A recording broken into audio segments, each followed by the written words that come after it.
Son and stepmother in one frame lang ang peg.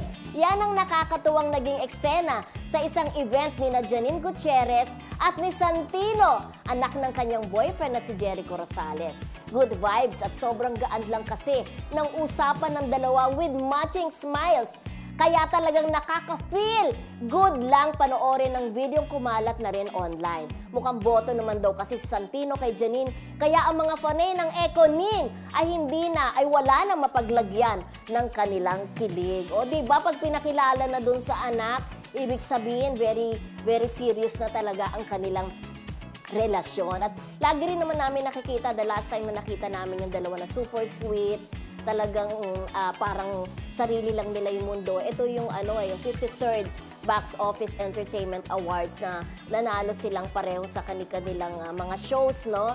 So, makikita mo nagbubulungan sila, si Eko, nandun kasi ang buong family ni Janine Gutierrez, kung saan kasi binigyan ng tribute ang kanyang Tito Ricky, ang kanyang Lola Mamita at saka si Mama Guy. So, nandun lahat ng family. Makikita mo talaga kung gaano ka-close si Jericho sa kanilang lahat, dun sa family ni Janine. Kaya naman marami ang nagsasabi na, kasi nasa edad na rin naman sila, 'di ba? So, 44 si Jericho, si Janine ay nasa 36 na. So, dapat daw yung ganung edad, habulin na ang pag-aasawa. So, parang seryoso naman na kung pinakilala na si Janine dun sa anak ni Jericho. Mukhang seryoso naman at mabait naman si Janine. For sure, tanggap na tanggap siya ng kanyang anak na si Santino. So, good luck. Aabangan na lang natin kung kailan nga magaganap ang kasalan. Ayan.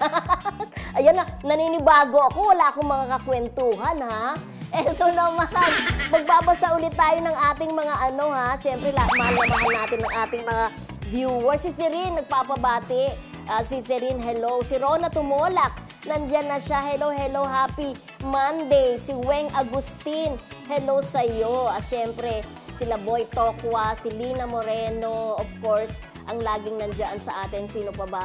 Sila Weng Ayo, Jake Plantig, MJ, at si Mojan. Mojan Chua, hello, ang bago nating viewer na taga California.